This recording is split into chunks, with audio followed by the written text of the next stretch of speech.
बोलो माता रानी की जय। दुर्गा सप्तशती का 9वां अध्याय निशुंभ वध। राजा ने कहा, हे ऋषिराज, आपने रक्त बीज के वध से संबंध रखने वाला वृत्तांत मुझे सुनाया। अब मैं रक्त बीज के मरने के पश्चात क्रोध में भरे हुए शुंभ व निशुंभ ने जो कर्म किया वह सुनना चाहता हूँ। महर्षि मेधा ने कहा, रक्त बीज के मारे जाने पर शुंभ और निशुंभ को बड़ा क्रोध आया और अपनी बहुत बड़ी सेना का इस प्रकार सर्वनाश होते देखकर निशुंभ देवी पर आक्रमण करने के लिए दौड़ा। उसके साथ बहुत से बड़े बड़े असुर देवी को मारने के वास्ते दौड़े और महापराक्रमी शुंभ अपनी सेना सहित चंडिका को मारने के लिए बढ़ा। फिर निशुंभ और शुंभ का देवी से घोर युद्ध होने लगा और वह दोनों असुर इस प्रकार देवी पर बाण फेंकने लगे जैसे मेघों से वर्षा हो रही हो। उन दोनों के चलाए हुए बाणों को देवी ने अपने बाणों से काट डाला और अपने शस्त्रों की वर्षा से उन दोनों दैत्यों को चोट पहुंचाई। निशुंभ ने तीक्ष्ण तलवार और चमकती हुई ढाल लेकर देवी के सिंह पर आक्रमण किया। अपने वाहन को चोट पहुंची हुई देखकर देवी ने अपने क्षुरप्र नामक बाण से निशुंभ की तलवार व ढाल दोनों को ही काट डाला। तलवार और ढाल कट जाने पर निशुंभ ने देवी पर शक्ति से प्रहार किया। देवी ने अपने चक्र से उसके 2 टुकड़े कर दिए। फिर क्या था, दैत्य मारे क्रोध के जल भुन गया और उसने देवी के मारने के लिए उसकी ओर शूल फेंका, किंतु देवी ने अपने मुक्के से उसको चूर चूर कर डाला। फिर उसने देवी पर गदा से प्रहार किया। देवी ने त्रिशूल से गदा को भस्म कर डाला। इसके पश्चात वह फरसा हाथ में लेकर देवी की ओर लपका। देवी ने अपने तीखे बाणों से उसे धरती पर सुला दिया। अपने पराक्रमी भाई निशुंभ के इस प्रकार से मरने पर शुंभ क्रोध में भरकर देवी को मारने के लिए दौड़ा। वह रथ में बैठा हुआ था, उत्तम आयुधों से सुशोभित, अपनी 8 बड़ी बड़ी भुजाओं से सारे आकाश को ढके हुए था। शुंभ को आते हुए देखकर देवी ने अपना शंख बजाया और धनुष की टंकोर का भी अत्यंत दुस्सह शब्द किया। साथ ही अपने घंटे के शब्द से, जो कि संपूर्ण दैत्य सेना के तेज को नष्ट करने वाला था, संपूर्ण दिशाओं को व्याप्त कर दिया। इसके पश्चात देवी के सिंह ने भी अपनी दहाड़ से, जिसे सुन बड़े बड़े बलवानों को मद चूर चूर हो जाता है, आकाश, पृथ्वी और 10 दिशाओं को पूरित कर दिया। फिर आकाश में उछलकर काली ने अपने दांतों तथा हाथों से पृथ्वी पर पटका। उसके ऐसा करने से ऐसा शब्द हुआ जिससे कि उससे पहले के सारे शब्द शांत हो गए। इसके पश्चात शिवदूती ने असुरों के लिए भय उत्पन्न करने वाला अट्टहास किया, जिसे सुनकर सब दैत्य थर्रा उठे और शुंभ को बड़ा क्रोध हुआ। फिर अंबिका ने उसे, अरे दुष्ट, खड़ा रह कहा तो आकाश से सभी देवता जय हो बोल उठे। शुंभ ने वहां आकर ज्वालाओं से युक्त एक अत्यंत भयंकर शक्ति छोड़ी, जिसे आते देखकर देवी ने अपनी महोल्का नामक शक्ति से काट डाला। हे राजन, फिर शुंभ के सिंहनाद से तीनों लोग व्याप्त हो गए और उसकी प्रतिध्वनि से ऐसा घोर शब्द हुआ जिसने इससे पहले के सब शब्दों को जीत लिया। शुंभ के छोड़े बाणों को देवी ने और देवी के छोड़े बाणों को शुंभ ने अपने बाणों से काट सैकड़ों और हजारों टुकड़ों में परिवर्तित कर दिया।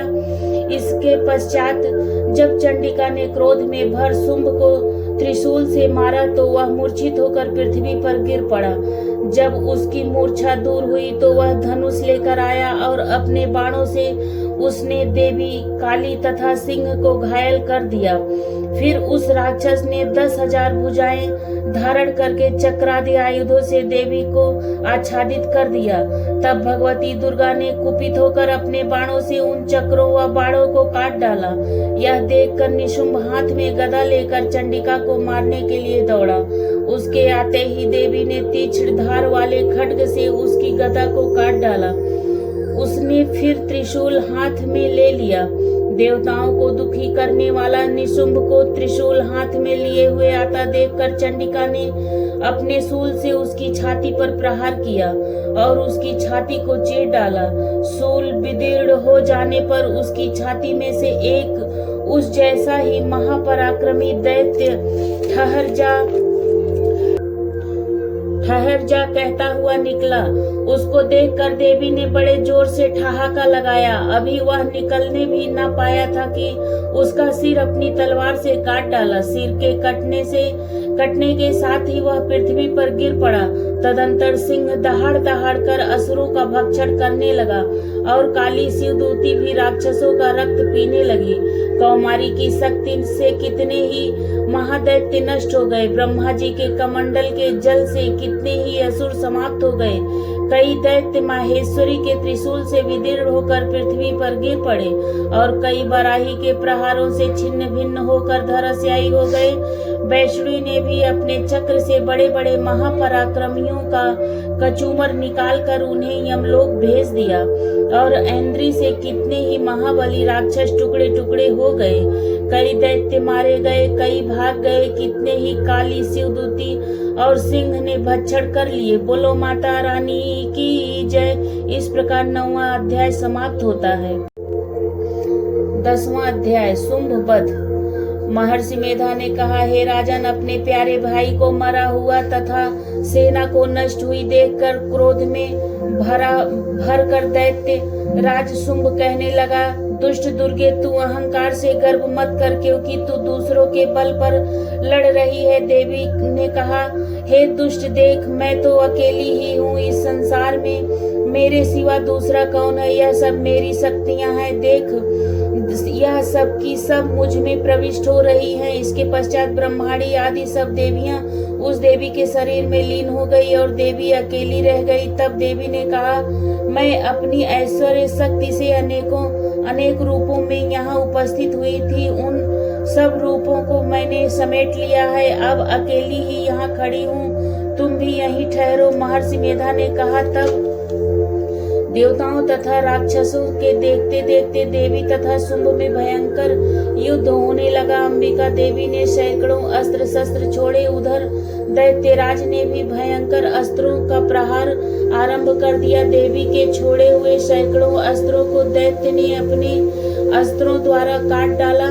इसी प्रकार शुंभ ने जो अस्त्र छोड़े उनको देवी ने अपनी भयंकर हुंकार के द्वारा ही काट डाला। दैत्य ने जब सैकड़ों बाण छोड़कर देवी को ढक दिया तो क्रोध में भरकर देवी ने अपने बाणों से उसका धनुष नष्ट कर डाला। धनुष कट जाने पर दैत्येंद्र ने शक्ति चलाई, लेकिन देवी ने उसे भी काट कर फेंक दिया। फिर दैत्येंद्र चमकती हुई ढाल लेकर देवी की ओर दौड़ा, किंतु जब वह देवी के समीप पहुंचा तो देवी ने अपने तीक्ष्ण बाणों से उसकी चमकने वाली ढाल को भी काट डाला।